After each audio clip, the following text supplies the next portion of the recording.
And welcome to AFCON Tonight, and it's a special Friday edition, special on so many levels because Nigeria are through to the semi-final. They've played in the AFCON 19 times, and guess what? They've made it to the semi-final 16 times. 16 times. That's how good Nigeria have been at the African Cup of Nations tournament. No wonder Nigerians all over social media are, they are, I don't know, they just finding a way to shade Ghana. Not sure. We left in the group stage, but they are still finding ways to send us some really, really nice messages. And we'll be going through them today. It was a decent game against Angola today. It was Ademola Lookman's goal that ensured that Nigeria advanced to the semi-finals, where they'll be meeting either South Africa or Cape Verde. And the other game today, it was DRC, Democratic Republic of Congo, and Guinea. Guinea took the lead, and guess what? DRC were clearly angered by that and went on to defeat Guinea by 3-1. In fact, they could have even scored more. Quarterfinal action is already exciting, really exciting. And we're looking forward even to more exciting games tomorrow when Ivory Coast will be in action and South Africa, like I mentioned, will also be in action. Tonight, we'd love to hear from you and all our Nigerian brothers, all right? All our Nigerian brothers, we'd love to hear from you. So we're going to have the Zoom ID on the screen. Join it, and let's just get to hear from you how you're feeling, your hopes. Do you think Nigeria are going to repeat the 2013, experience, or you think, Nigeria have just not been properly tested yet? We'll wait to see what the story will be. In studio is Frimpong. Frimpong, good to have you back. And, I saw you, I remember how you celebrated the Ivorian win over Senegal. They have a game tomorrow. And I'm sure you'll be rooting for them. Yeah, host nation. Other nation. My only nation. Okay. And Daniel is here. The disappointment continues for him. While he's hoping that Nigeria will be knocked out, they continue to prove him wrong. Welcome, Daniel. They're not proving me wrong. I said they'll win. I just didn't want them to. Yeah, so they are proving you wrong. They didn't want them to win. Wrong. If I said they would lose and they went on to win, that's when they proved me. You don't want them to win, right? I don't want them to win, but so I knew they were they've disappointed you, right? They disappointed me, but they've not proven me wrong. Okay, so Daniel there, he will explain tire, no evidence. He will explain tire. All right, Nigerians are partying all across Abuja, Lagos, and Daniel said, it's only the semi-finals. It's only the semi-finals. But there's something I really want. I want Nigeria to make it to the finals. I really want them to make it to the finals. Because I think it's more painful when you lose the trophy in the finals than when you exit in the semi-finals or something. Go to the final, let's see what will happen. When you fail to lift the trophy in the final, Charlie, I want to hear Deno. I say, that one, if you cry, you cry and carry home. You carry your silver trophy home, all right? Charlie, in the past, say, you go come out the quarterfinals. You really see. Yeah. Lose the final on penalty. Charlie. And then Victor will miss that. Yeah, Charlie, be Barca or balloon. Well, it's just for the fun of it, but Nigeria have been superb. They've been really impressive in this tournament, and I will bring you highlights of that game. But the guys, of course, monitor the game. Let's just get into it. It was a decent game, very tactical game, and Jose Peseiro is really, really proving that, look, he's got this team in his grips. Yeah, he's done a superb job from the start of the competition. We mentioned how poor their results leading up to the competition, where that is why most of us didn't fancy them going. Yeah. I personally thought they would be knocked out by the round of 16. But from the second game of the competition, he realized that they had serious issues at the back. Yeah. He fixed that, and he's set up their offense in a way that it gets the best out of their best players. And who are their best players? It's Victor Osimhen and Ademola Lookman, the most informed Nigerians coming into this, or forwards, attackers coming into this competition. And he's found a way to let them get the best out of each other, and it's working. Since the opening game, they've not conceded a goal. So this was their 4th consecutive clean sheet. Yeah. And the funny thing about this is it's not like Barcelona last season where they were conceding a lot of chances, yet they were running away with clean sheets.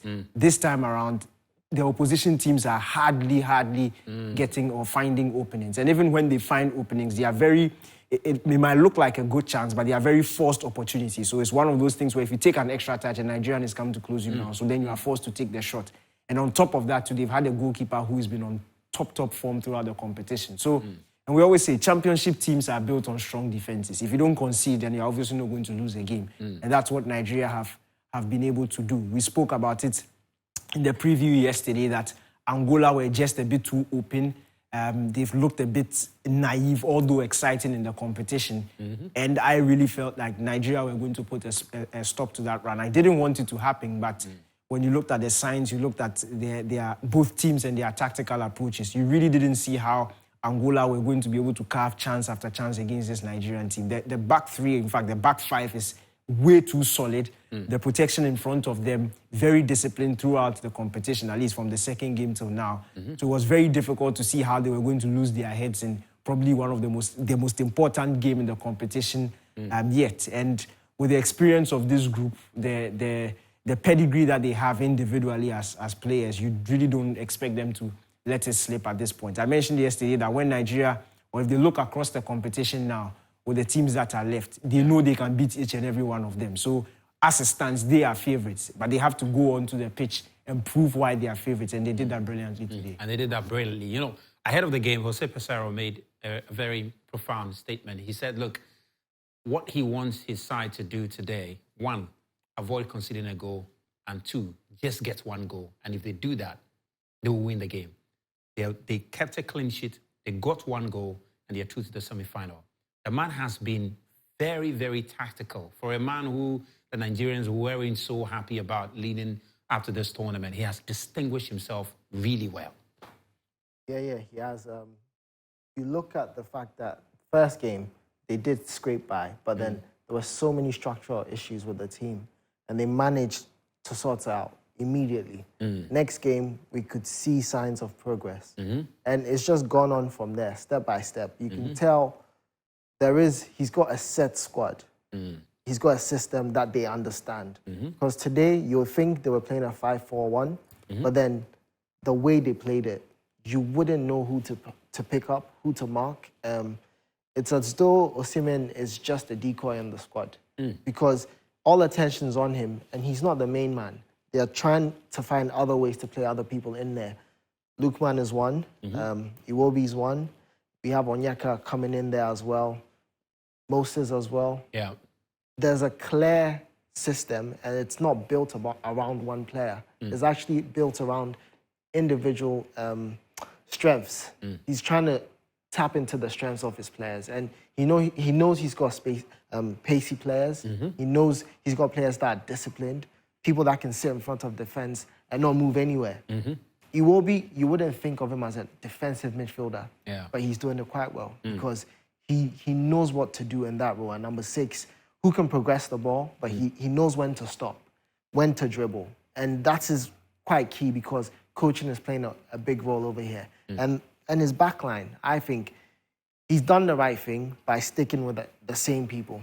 Once he's got the right set, he's not had any need to change it. Unless it's at the end of the game, he wants to consolidate the lead, then you see him making the necessary changes. But it's quite clear that the man at the helm knows what he's doing. Maybe in the semi-final, we'll see what he does against South Africa. You know, and for the Angolans, I mean, they leading up to this game have shown that they are a side that love to score goals. And yesterday we were talking about the fact that they're not afraid of conceding because they know that they're adventurous. They will love to score goals. And I mean, until today, they've scored in every game until today. Yeah.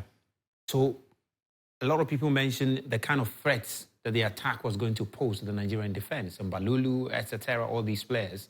90 minutes gone, and nobody remembers that they even played the game. Yeah, I'm quite surprised. Before I touch on that, you mentioned that we'll see what Nigeria can do against South Africa. You're already qualifying South Africa. And I don't mouth. And I don't. They're playing Cabo Verde. I'm quite sure. I told him last time around that South Africa will make it through. They would destroy Morocco, and they did. Okay. Maybe. Okay, your prediction has worked before, so you're banking on that. Yeah. I can see. Monday isn't far, anyway. Monday isn't far. But look, for the Angolan team, we knew before this game that it was between probably the best attacking unit in the competition thus far against the best defensive unit. And you always have to measure the two very carefully because the best attacking unit must also be able to do a job at the back. We saw that Angola were a bit too open.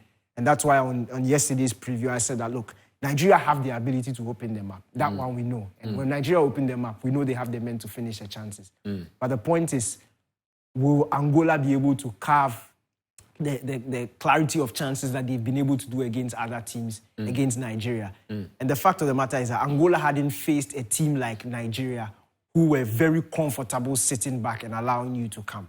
In their group games against Algeria, who were a very expansive team, Burkina Faso, very expansive, and Namibia in the round of 16 opened up very expansive. So we're usually playing against teams that love to trade possession, end-to-end stuff, which suited their game. Nigeria are very different proposition. They would like to sit back, very compact, men at the back, 5 at the back, 4-1. When they pick up possession, you have the 2 wide men joining Osimhen to make it a front 3. Then the wing backs also push forward to make the midfield a 4. Very difficult to deal with because they flat numbers forward when they are breaking, but they easily withdraw when they lose the ball and then back to a 5. So it was going to be a very interesting test for Angola. And for me, I mentioned yesterday again that Angola are not a sort of team that are as clinical as Nigeria. So Angola will need to create about 5 chances if they want to score 2 goals. Nigeria can do 1 chance and they'll bang it in the back of the net. They have the players to finish them off. So that's where my fear was with Angola, and they unfortunately proved me right. The fact that they were not able to deal with the Nigerian defense. And what disturbed me most was, especially in the last 10, 15 minutes, their refusal to flood and commit players forward. Clearly, they were outnumbered in the defense. They had about 2 men in the box against 3 or 5. Nigeria really comfortable, yet they were still insisting on building from the back. And the build-up had about 3 or 4 players committed in their own half. Meanwhile, you are in search of a goal. Now, it's basics in football. If you're looking for a goal and this pass thing is not working, you go to route 1. Force the issue. If you're able to get that equalizer, then you go into extra time and continue playing your style of football. But clearly, for 90 minutes, you've been passing the ball around, and Nigeria are not going to be chasing passes. They are waiting for you to... they are basically waiting for you to invite them into duels. And that's the only way that the Nigerians are going to crumble. And we've seen signs of that, a little signs of, obviously, they didn't manifest into goals, but against Cameroon, when the long balls were being hit inside and the 50-50 duels were being contested, then you see that a centre-back will be drawn out of position. But if you are asking Mbalulu and Gelson Dala to be dropping deep and picking up passes, the Nigerians are not going to be following them into that space, so it's not going to leave space in behind for you to attack. And that's what Angola were doing for basically the entire 90 minutes. So by the 75th, 80th minute, I expected them to commit men forward, especially because of the very good technical men they had on their wings. If you commit men forward into the box, then you can swing in lots of crosses and encourage these duels, and maybe you can find a bouncing ball, put the ball in the back of the net, or force a chance. But as long as they were doing that pass thing, Nigeria were really comfortable. And for me personally, I think this has been probably Nigeria, on hindsight, this has probably been Nigeria's most comfortable game of the competition. They were under no threat at all. And even when they were, as I said, they were not clear-cut opportunities. They were very forced shots, and would have taken probably a Jurasi or an Osimhen to be able to punish them. It was obviously not going to be... with all due respect to Gelson Dala and Mbalulu, to be able to take those chances. Well, if you haven't seen the game, we're going to give you a recap of the full game. And for the Nigerians, of course, we would love to watch the game again and again and again. We'll catch highlights of it. After that, we'll come here and show you what they've been doing on social media, particularly on X. They've been saying a lot. They've been really loud on X. We'll come back and show you after this highlight.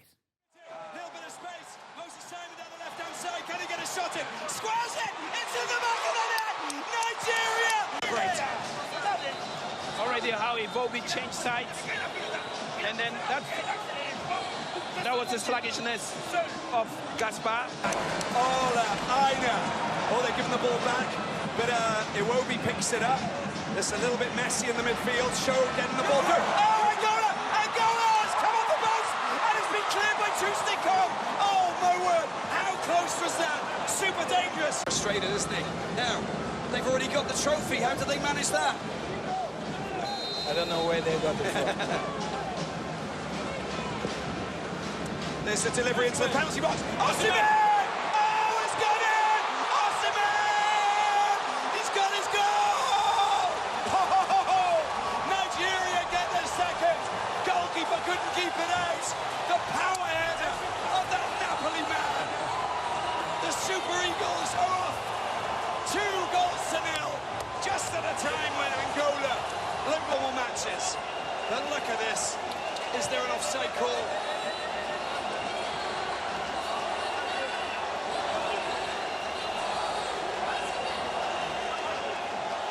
But what did I predict? Yeah, you said second goal.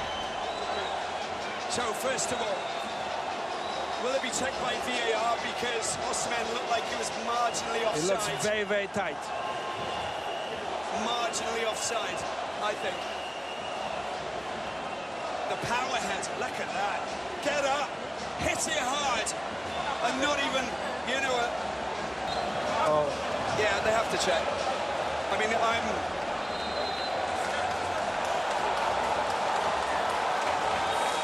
it's not a goal. No. It's, oh, it's a cooling break. Here's the delivery into the penalty box. Anybody on the end of it? Goes out of play. That's it. The final That's whistle it. has been blown. Nigeria go through. The celebrations begin for the Super Eagles final. And find out. Yeah, so that's how Nigeria advanced to the semi-finals, defeating Angola. And Victor Osimhen almost got the second of the tournament, but marginal, really marginal, really marginal. And but the goalkeeper, though, was that the best? Okay, forget about saying it was offside. Instead of the competition. Would have been instead of the He scored a competition. penalty against Equatorial. Oh, great. So he has 2 goals in the tournament. But the goalkeeper, though, that was quite Richard Ofori-like, wasn't it? To punch it into your post. Couldn't he have just, you know, over the bar? Probably better than Richard Ofori. Ofori would have touched it and left it. Back on it. But, that aside, obviously, it was poor goalkeeping, but lucky for him, it was an offside. But again, from the highlights, you could see Nigeria didn't have to create plenty chances. It's about efficiency. That is the name of the game when it comes to this stage of the competition. You're not going to be rewarded for chances created. You're not going to be rewarded for possession and number of touches in opposition box. That's all nonsense when it comes to this. It's about efficiency. Yeah. What you do when you have the ball, what you do when you don't have the ball. And for so far in this competition, at least if you put the first game aside, and even the first game, Nigeria deserved to win in terms of the clarity of chances that they created. But they've been a very, very solid tournament team. And you can't help but give all the praise to the head coach, Peseri. He's done a fantastic job. Well, Peseri will get all the praise, and I'm sure that's why the social media has been buzzing after that game. It's been buzzing. They've been saying a lot. There was one video I saw of an eagle carrying a deer. It was an antelope, I guess. You know, an antelope was flying across some hills there, and they were celebrating. So this is it. This is one of the tweets on X. It said, Nigeria defeated Angola, yes. But don't forget that the G in Angola represents Ghana. So the real banter should go to Ghana. That's quality. So this is what we need to see so people wake up. Because So this one, it says, Ghana gets 24 hours electricity, but Nigeria still they shock them every match day. It's If it is Ghanaian, then they shock. This Ghanaian. it's a picture for me. It's a solid. Oh my goodness. If we planted Messi's face in there. His All right. team was bigger. All right. This is Kalije. He says, all the country we are supporting are losing. We will support Nigeria now and hope they lose. This is the only way now, boys. And he has the DIU, and the DIU in a Real Madrid jersey. The contrast is interesting. It really fits him. Yeah, It's like, maybe he should have tried. Unless maybe, okay. This one said, Ghana watching Nigeria play AFCON and qualify. Okay. All right. Yeah, it makes sense though. Not sure Ghanaians are so angry like that. We are calm. We have a demonstration, so we are calm. This one's, all Ghanaians are now supporting Nigeria. They are tired of losing. Oh, you should ask Daniel. He's not supporting Nigeria. I supporting Nigeria now. I think Kalije made a fantastic point. So I'm supporting Nigeria. So that they will lose. But I'm supporting Nigeria. They are now my closest brothers. Okay, now they're your brothers. Ivory Coast Day. Ivory Coast Day. Yeah. All right, let's see the next one. Okay, this speaks to Nigeria's defense. All right? He said, Nigeria, whenever they score the first goal at AFCON, this is how they defend.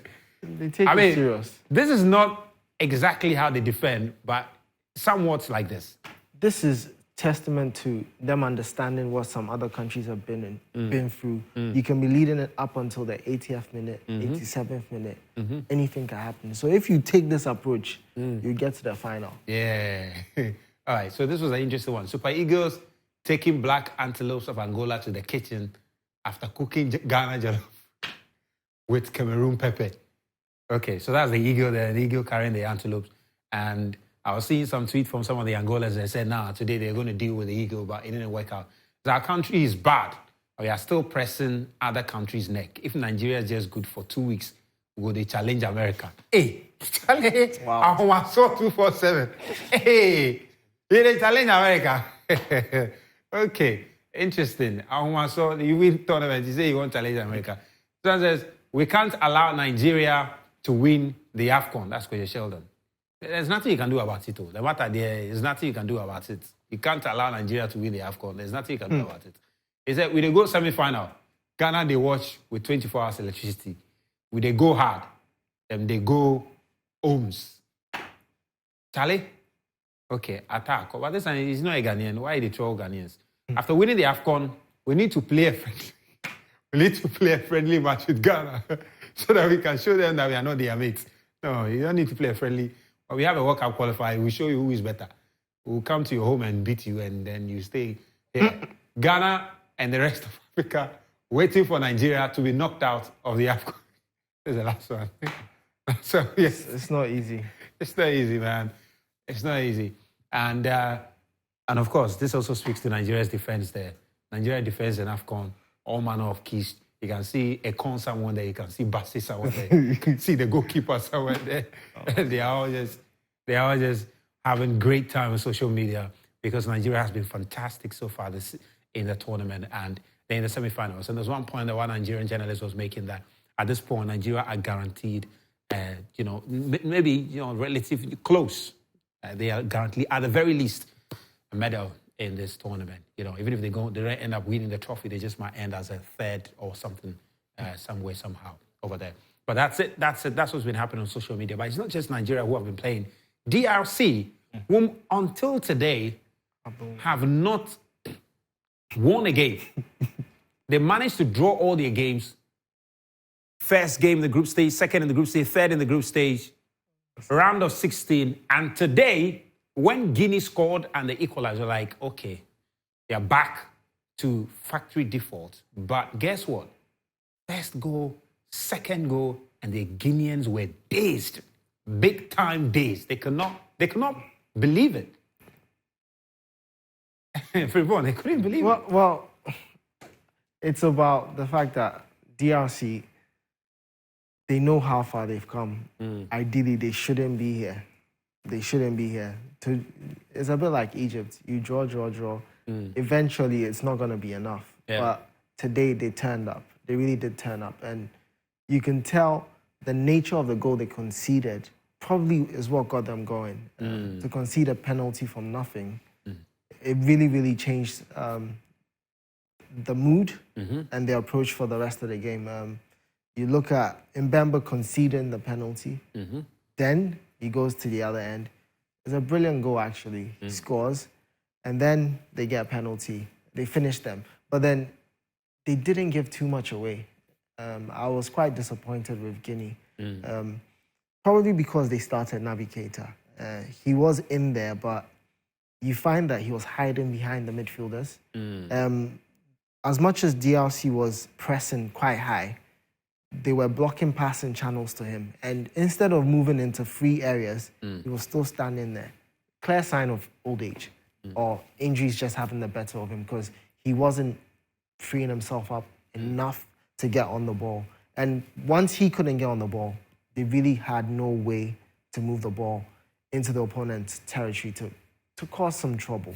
But then DRC, they would look at this game and think, maybe we could go all the way. Yeah. We finally registered a win. It's not against a great opponent in Guinea, with all due respect, but then the nature of the win, the fact that some of the players are actually playing better football now. Mbemba, Ngogo, the other centre back, Kalulu at right back, and then the centre back, number 2. Those three, probably the best players in the team because they offer as much protection as you can imagine to their keeper. And if you've got these kind of players at the back, you have the comfort to try everything. And you realize that most of the time, they only left one man sitting in front of them, and the rest of the 4 or 5 players just out there trying to create opportunities. That is a clear sign that given the right opponent, given the right conditions, they could definitely do something special. They could definitely do something special. Well, we asked you to join us via Zoom. And of course, if you're a Nigerian, that would be really, really fun. We'd love to hear from you. And understand, we have some people on Zoom now, right? And good. So we'll try and come to those of you who have joined via Zoom. But if you haven't joined yet, why not? The Zoom ID is there. Join us and tell us, at this point, is it clearer for you which country you think is going to win the AFCON? Is it getting a bit clearer for you? Because I was coming to the studio and people were mentioning Nigeria. Is it becoming clearer for you which country you think is going to win the AFCON? Why not? Join and tell us if you think Nigeria is going to win it or there's going to be a surprise over there. Daniel, I mean, there are games coming up also in the course of the weekend. You have South Africa and Cape Verde. There's one game the South Africans have already started licking their lips. And I was speaking to one South African journalist in the course of the week, and he spoke about the history they have with Cape Verde, and he says South Africans haven't exactly been good against Cape Verde. They do not have a very good head-to-head with them. So they are not going to the game feeling like they are favorites. But if you look at the South African side and the telepathy among the players, especially the 7 players who are used to play among themselves in the Mamelodi Sundowns team, it makes the South African side a completely different side. And that's why the Cape Verdeans might just be worried. Yeah, it's the quarterfinals of an AFCON. Both teams will be worried about each other. Both teams deserve to be where they are because of the quality that they've shown throughout the competition. So, in as much as, yes, South Africa on paper look like they are favourites, I'm sure they themselves will be looking at the Cape Verdeans and will be thinking, look, if they let their guard down, they could be punished. For me, I've seen a very consistent Cape Verde side throughout the competition. From day one, they look like a team that was on a mission, or that is on a mission. They've been very disciplined in terms of their tactical approach and application. I've really enjoyed the sort of football that they've played. And for me, I like the way they've been very dynamic in depending on the opposition. They know how to bend when they are supposed to bend. They know how to go on the attack when they are supposed to go on the attack.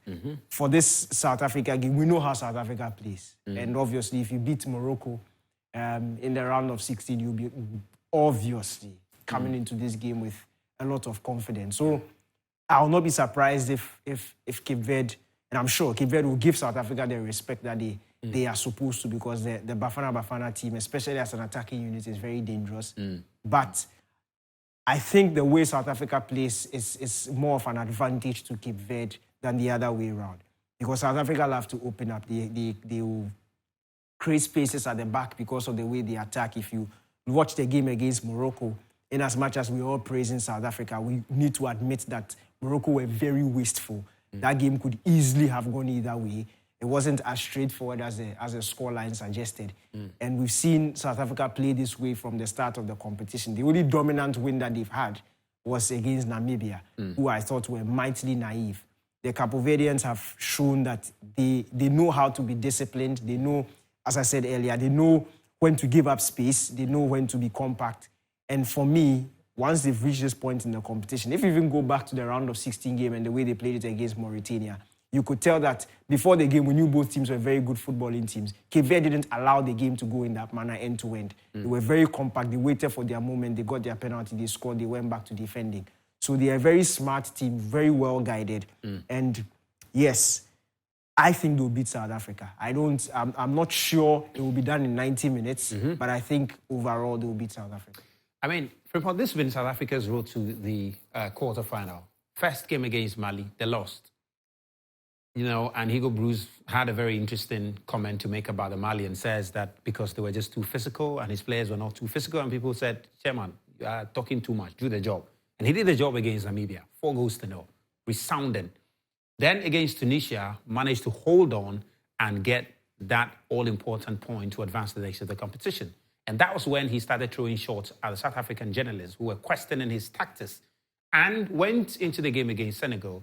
Morocco. It was supposed to be Morocco, not Senegal. Morocco. And defeated Morocco by 2-0.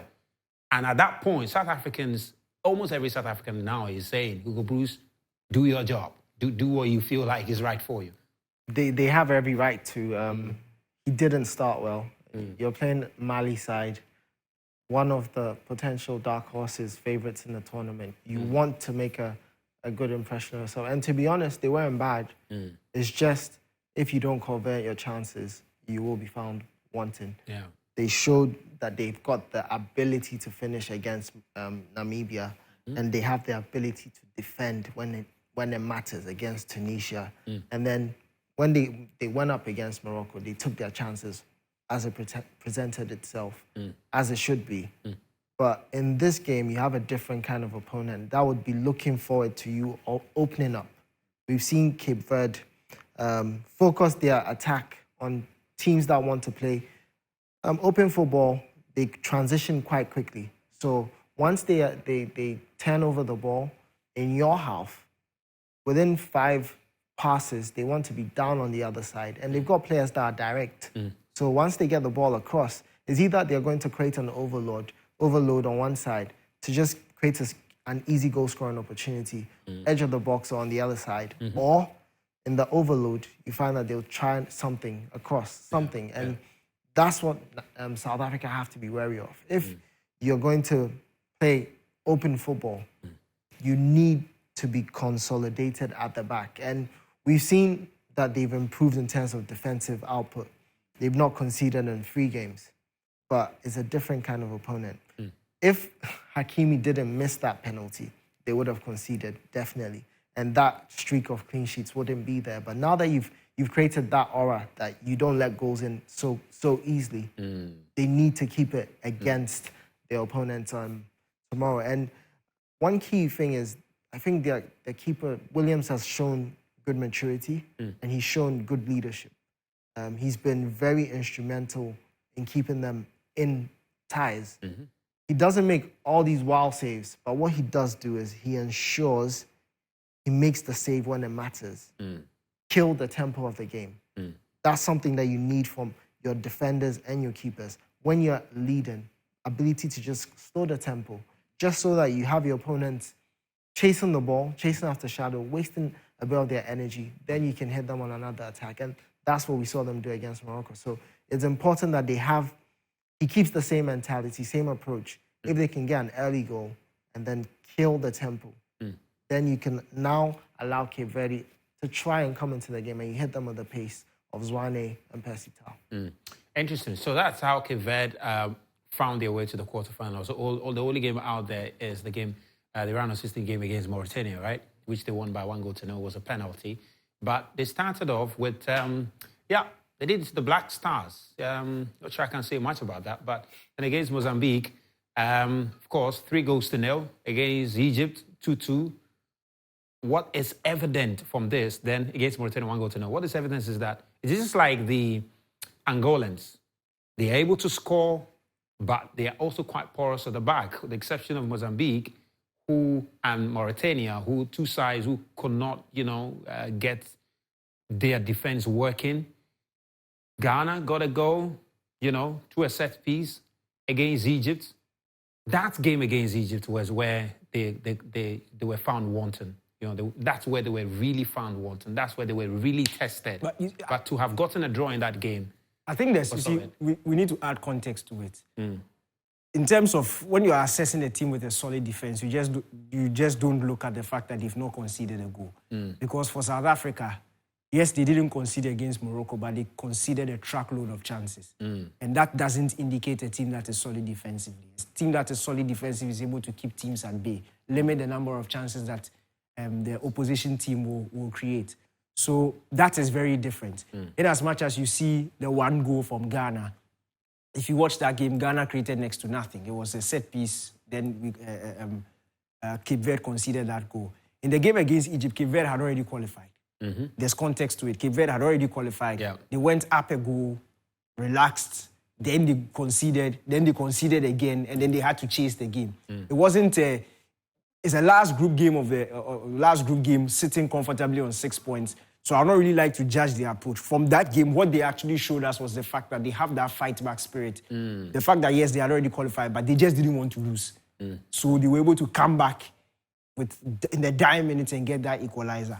The game against Mauritania, for me, is what shows their very good game management. In as much, the fact that we saw Cape Verde score how many?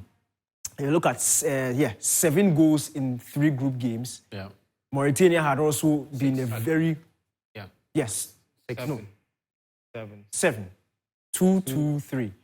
So you didn't take maths class seriously. Of course. I'm honestly looking at the left side. Okay, I know. Yeah, Look, great. you look at Mauritania also in the group stage. It's very exciting attacking units. Love to trade chances with opposition.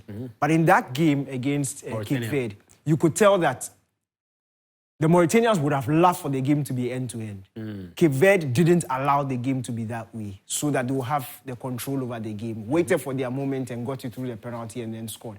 Even in the last 10 minutes when they scored the penalty, you didn't see Cape Verde pushing wildly for the goal. They were still very compact because they understood the situation they were in. It's 10 minutes to the end of a game in a knockout round. There's no need to take a huge risk and then concede at the back against a team that wants you to open up. So they have given me that indication that they know how to manage certain games like this. South Africa are yet to show me that, especially against Morocco. Because I would have thought that at least in the game against Morocco, they would have been a bit smarter about the way they were flooding forward in search of the second or the third. They were a bit naive and they were lucky that Morocco didn't take the chances that created. Yeah. People forget Morocco missed the penalty. They created several opportunities where they will hit it wide. Ron Williams will save. It's the last pass that will destroy the whole move. But Cape Verde are not going to allow South Africa to be that lucky. And it's very interesting that you see Morocco fluffed their lines, but Cape Verde didn't, because we are judging based on this competition. And based on this competition, we've seen that if you give them the opportunity, they have the men that will punish you. So that's Cape Verde and South Africa, their game this weekend. Big one. Not sure what South Africans are thinking. Not sure what's going through the mind of Hugo Broos at the moment. And for the Cape Verdeans, clearly they'll be relishing the opportunity to advance beyond the quarterfinals, because the farthest they've gone is the quarterfinals. That was the first time they made it to this competition. And at this stage, it was Ghana who knocked them out. At this stage, 2-0. Ghana knocked them out in the quarterfinals. So for them, advancing to the semi-finals is actually historic, really historic for them. And they're waiting to see if they can do it. We have some guys on Zoom now, and let's try and touch base with them. Guys, who are you starting with? Peter, right? Peter, pardon me if I'm not getting your name right, but just go ahead and tell us where you are joining us from. If you can unmute yourself, just unmute yourself.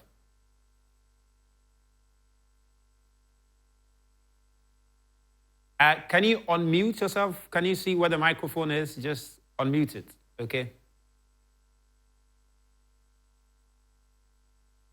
Okay. So just when you join us, just unmute your sound, okay? Unmute your sound. This is AFCON Tonight. You speak, not hot speaks. Just AFCON Tonight. You can get to talk, okay? So just unmute and talk, okay? We want to hear you talk, all right? Do you have someone else? Do you have someone else on that we can speak to over there? So just unmute. Okay, can you hear me? Can you hear me now? Wonderful. We can hear you now. Go ahead. Okay, I'm calling you from Nigeria. Oh, wonderful. First of all, tell me, how is the atmosphere like in Nigeria? Which part of Nigeria, though? I'm calling from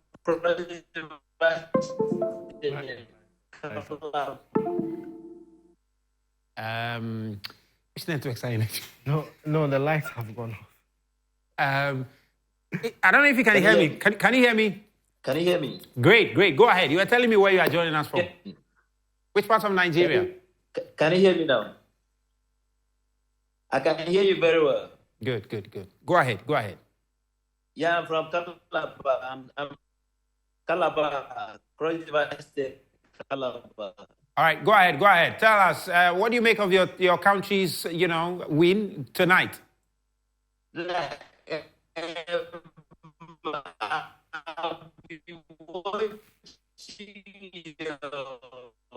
don't know if you can hear me, but I don't know if you can hear me, but the connection is really bad. I'm sure we'll get back to you. We'll get back to you. We'll get back. Up never. Is that light or is network? See, the light is going off. It's going off. So that's why. That's the main issue. You did score your country. Somebody's laughing at me. Oh my goodness. It would have been really nice to hear from you, my brother.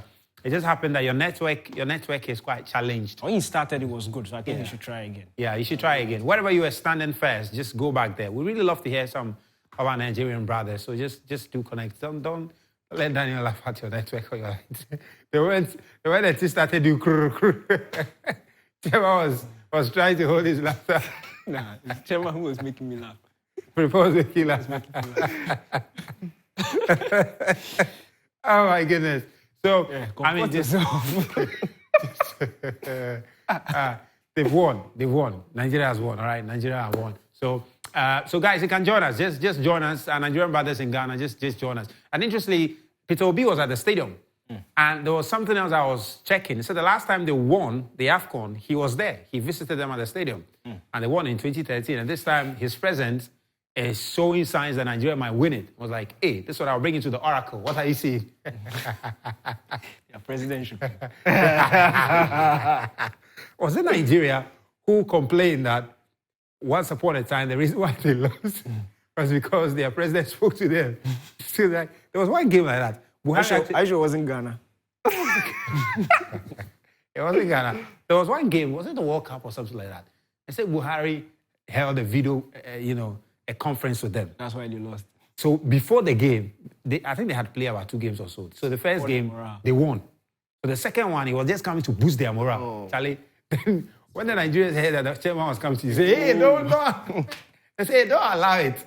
Chairman went ahead, did the press call, and they lost. They said, you say a kind, say a kind. Anyway, but just say a kind. Yeah, so coming up also this weekend is Ivory Coast and Mali. And that's a really, really crucial one because the winner of Ivory Coast Mali will face DRC in the semi-finals. And I'm thinking that Ivory Coast Mali, 2 French-speaking countries. One is democratic, one is authoritarian. Whatever be the case, forget the politics. But this has been Ivory Coast's journey. Won against Guinea-Bissau, lost to Nigeria, Equatorial Guinea, lost to Equatorial Guinea. Then on penalties against Senegal, they managed to clinch it. 1-1. Yeah. Yeah, it was 1-1, and they managed to clinch it. They've shown that it's possible to move forward in the tournament.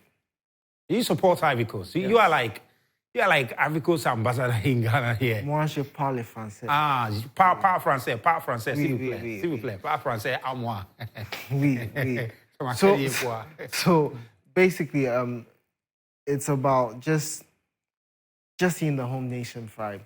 If they get to the semi-final, I'm okay. Get to the semi-final, 3rd and 4th place, we are okay. You enjoy yourself. No, because you want the host nation, the fans just trooping to the stadium.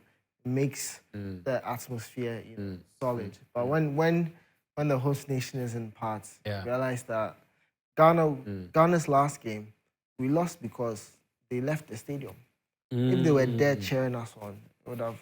But they were there. Some of them were there. They left. The first game, I'll come back to you guys. But a Nigerian friend has rejoined, and hopefully his network is better now. My brother, Charlie, I hope say the network will be good now. What they happen for Nigeria now? You take as you win there, please go ahead, if you can hear me. Yeah. Yeah, go ahead. Yeah, like Nigeria.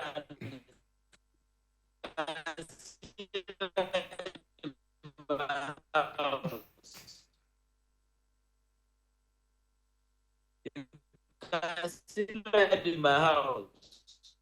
Oh, Peter, we can't hear you. The gods are not to be blamed. Don't worry. Don't worry, okay. Unfortunately, we can't hear you. We can't hear you, but so that was Ivory Coast. He's just making a point. Yes, the goals are not to be He said, no, because they're not to be blamed. But you were making a point about Ivory Coast. The home support seemed to be getting them on. Yes, You know, and it was evident against Senegal. The change in coaching, it just meant that now they're playing with certain freedom. We saw them against Guinea-Bissau, first game. They weren't too convincing. They scored 2 great goals. They thought they could beat Nigeria, brought back to earth.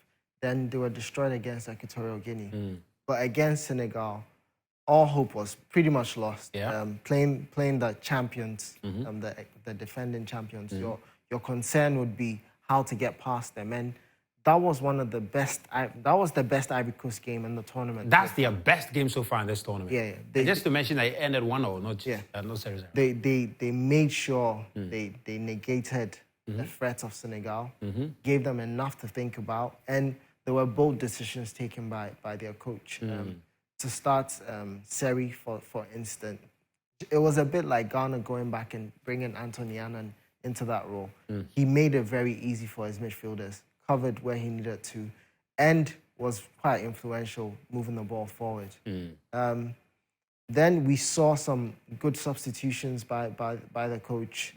Haller coming on, Pepe coming on, Max Gradel starting. All those decisions go to show that, look, the man at the helm probably he knows what he's doing. Yeah. He just needs to be given the support that he's needed. And doing it against Senegal, making Senegal look like an ordinary team, a team that's been praised throughout the tournament, before the because tournament. their group stage performance was really impressive. Yeah, Really impressive. and they blew teams away. Yeah. But then Ivory Coast made them very normal. Normal time and extra time. There was nothing that Ivory Coast could offer. I mean, Senegal could offer. So it's about them looking at Mali the same way. Maybe the odds are in their favor. Mali's never beaten them at this stage. In the tournament, a couple of draws, yet to beat them. Mali, on the other hand, haven't lost a quarterfinal in the AFCON for a while. So then the two, someone's record is going to die tomorrow. But then I'm hopeful that Ivory Coast, seeing the fans will be a big factor. Yeah. Just having them back in their team. And they have to make sure that they don't concede early. Yeah. Because that's what Mali is about. They score early, either in the first half or the second half. Just deflate you, and then they dominate, because now you're chasing the game. So if they can keep Mali out for the first 10, 15 minutes... It might work out for them. Certainly. Well, hopefully, no Ivorian will go to the stands trying to pick numbers and coming to apologize to us, because you need to go there, be focused, stay disciplined, get the win. Let's keep the tournament going. We spent $1 billion to host this tournament, so let's stay disciplined. All right, let's get to Zoom now. Let's get to Zoom, guys.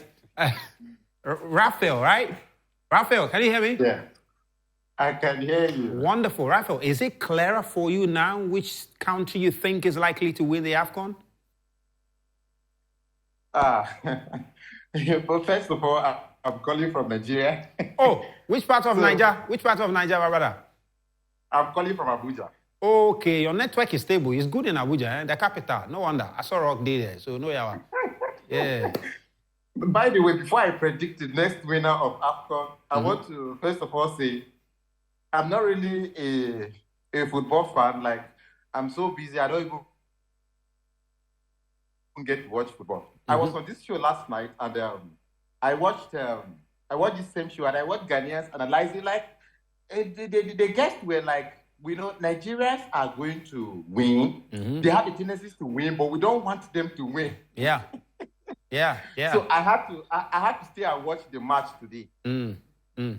So after watching it, I can tell you that Nigerians are going for the cup. Ah, okay. Yes. Okay. So you think you win it, right? You think you win it? We are taking it home. Regardless of which country you face, you think you're going to win it? Yes, we are going to win it. Okay, but have you picked information of what the president has promised the players if they win? Because we haven't heard anything like that. Have you heard anything like that? No, I have not. Okay. I've not gotten any sort of information. Okay. Anyway, we wish you the very best, and we'll wait for you in the final, and hopefully you don't fall in the final, because if you do fall here in Accra, it's going to be party after party. We are not going to fall. Oh, my goodness. Thank you, my brother. Thank you so much for joining us. That's it. We're going to... Next time, say, I wish you the very best. Don't say we. I'm told we have some final person on Zoom. Can we talk to the person? Do I have to go ahead? All right. Hello. Your name, where are you joining us from, please? Can we talk to the person? Do I have to go ahead? All right. Hello. Your name, where are you joining us from, please?